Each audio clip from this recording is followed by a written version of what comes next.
The Casting of Frank Stone is a new interactive horror game from the Dead by Daylight devs and Supermassive makers of Until Dawn. Mixing in Dead by Daylight's lore into a game from Supermassive is either a great idea or it's going to be a damned trash fire. I can promise you one thing. Generators suck in this game, so that part they aced. It all starts with a kidnapping, then leaps forward in time to some kids who get the idea to film a horror film in the same location the prologue happens in. And of course, like any bad 1980s movie, this results in the reawakening of an evil that existed there prior, and the story goes on from there. Let's do this. As you guys know, I don't do any sponsors, and I buy a copy of every single game I review or preview, even if the devs give me a code. Here's my review for the casting of Frank Stone. Now, we're going to talk about presentation in this game first because that's one of the highlights of the title and one of the places where you're going to be noticing it even more than anything else because this is a game that's a bit on the slower side. It has a step up in many ways, like ray trace lighting, which can really help during darker scenes as that assists in bounce lighting or illuminating locations where normally lighting may not offer the detail needed. It is still a dark and moody game. Hell, even the small town the characters traipse around in is something out of Stephen King. Rustic, antique, antiquated, which really just means creepy, weird, and spooky all at the same time. Every location has you searching through it, exploring decrepit areas, dangerous ones, not as abandoned as they look, or mysterious mansions where some fucked up mentally warped door maker decided, let's just put a damn door in every single section we can. I love the thematic experience in this title. The casting of Frank Stone can look good. It does, in fact, in many spots, but it does have some of these issues. Movement is also hampered when it comes to the animation by a lot of animation stops and starts, especially when coming to the bottom or the top of stairs or going around a ramp. It just tries to feel at all times like the character is just bumping into things, like for whatever reason, teens are just inherently clumsy. There were also some graphical errors. One thing I noticed was occasional flashing textures in one particular area of the game. There's actually just 2 walls, but I figured I'd mention it. Also, the demo that I previewed where I discussed the low-level textures in a lot of places continues to rear its head here, as does texture popping in some locations when you load in. Some of them are so bad that they look like they're from a friggin' PS3 game. It's odd when you're walking up a series of steps, and they look like somehow an entire level of detail wasn't added. The same can be said for a couple of spots with organic horror, where, for example, you find a giant pile of something with a human ear in it. It looks like John C. Reilly standing next to the Jonas Brothers, as if anyone wouldn't fucking notice that. It's a graphical anomaly that really comes to the forefront in some places in this game. Now, I don't need to see every weird fold in a pile of intestines, but when you can see detail in the world right next to it, it's noticeable. Though the scariest thing in the game might be the state of a fridge you can get some cheap milk from as a side moment for a character. For some reason, they wanted to make sure that the interior of this store's fridge looked like the ones I reached into twice a week when shopping as a child and give me some kind of war memory. I was really impressed with some of the texture work like that, but then unimpressed elsewhere.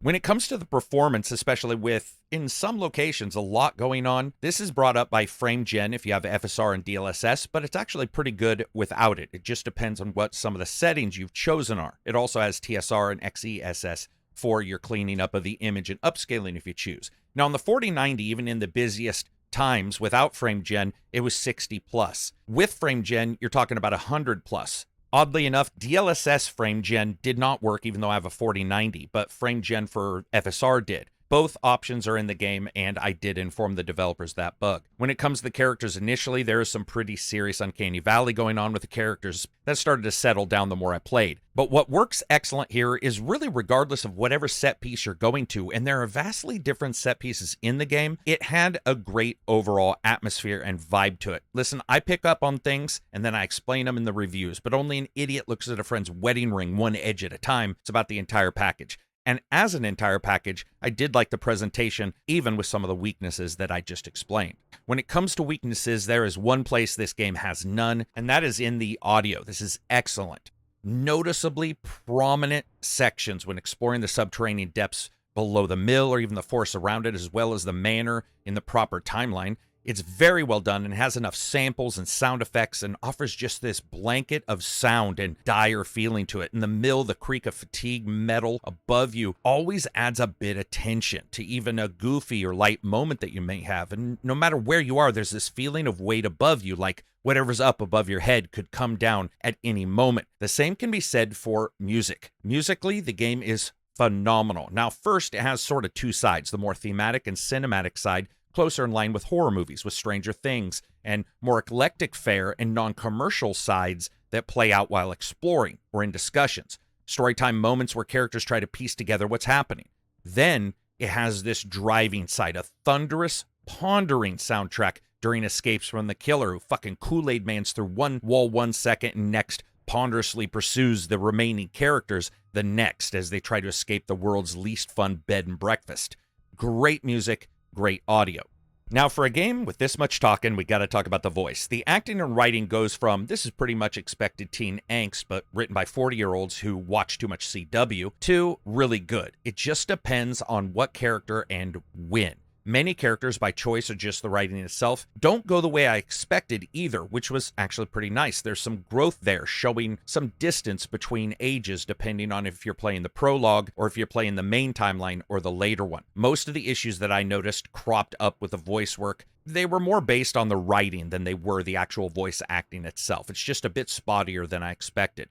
But they did grow on me, especially a character named Stan. Now, let's explain Stan for just a second. He starts out sounding like some highfalutin aristocrat, but slowly cracks into something else, and then another something else. And you realize this guy's claim to fame is he's got a friggin' entire grifter's level of adjusting and depending on the people around him that he is capable of. He's just a straight social doppelganger, always trying to look for a way out and to fit in, and then also always trying to get a deal. One of the few characters introduced in the middle and later sections who isn't really involved in it at the starting, and he's excellent. As a package, the audio is good, held down by a couple things, but definitely lofted much higher than I expected by that amazing soundtrack.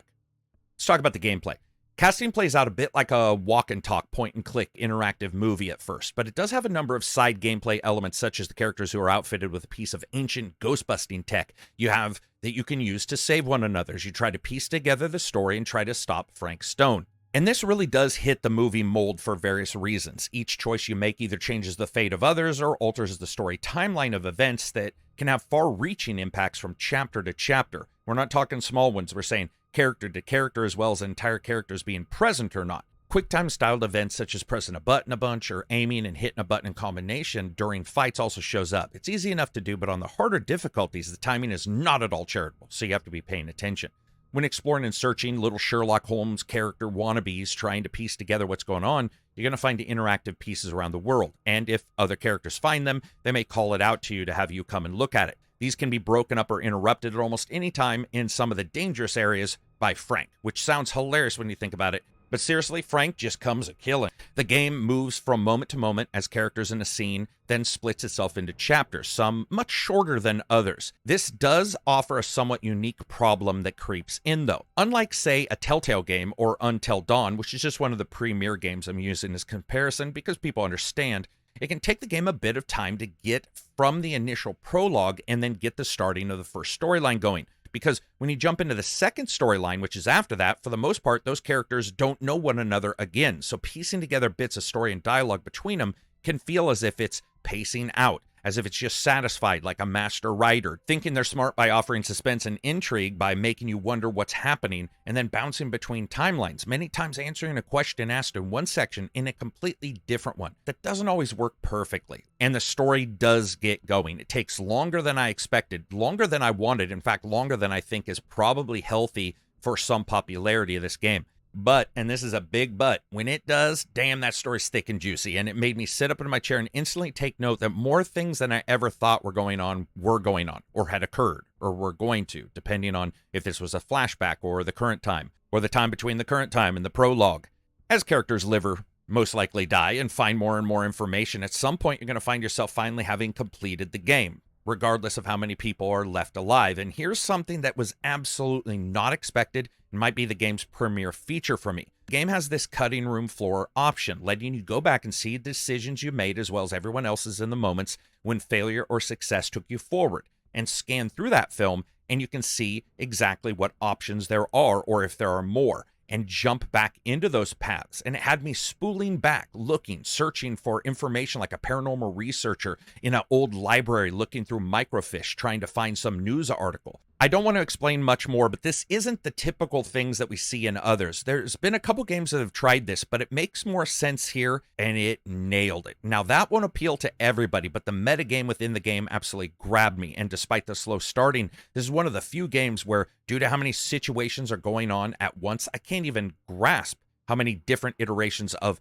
death and life you can do in it. Stellar work on them and deeper plot devices than I actually expected. And there were some surprises to the story that I was just not even thinking were going to happen. But that doesn't mean there aren't problems with how this is done. As you guys know, a game isn't just about the technical prowess or awesome sound or whatever. It's how it all comes together. With casting, its strength is complex storytelling, and that can also be noticeably a goddamned detractor.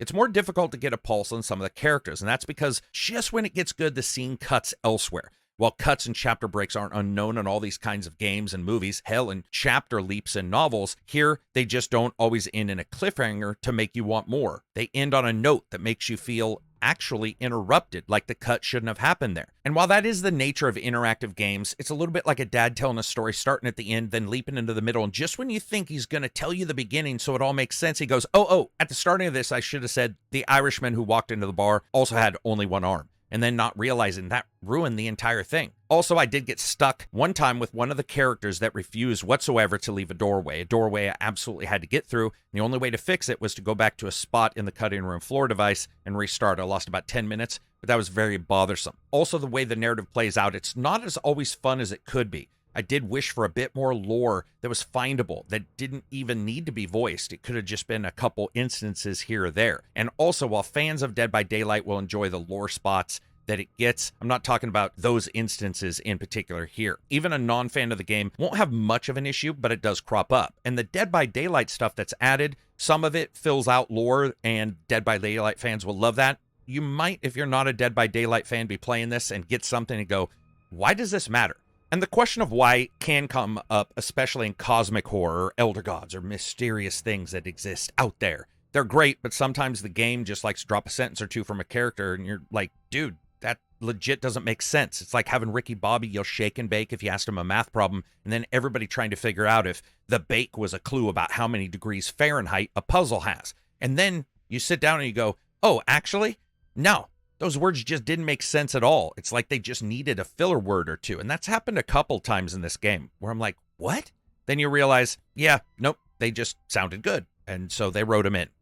But speaking of not making sense, this wouldn't make sense if I didn't give you a score. I rate games on a buy, wait for a sale, deep sale, or never touch rating system. This game comes in at $39.99.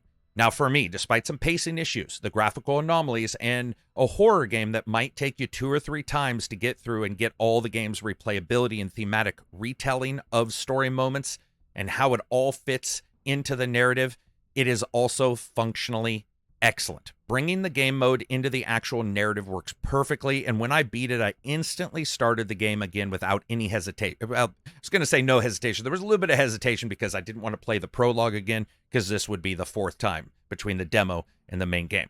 Luckily, you don't have to do what I did. You can just jump into the next scene from the cutting room floor and leap in from there.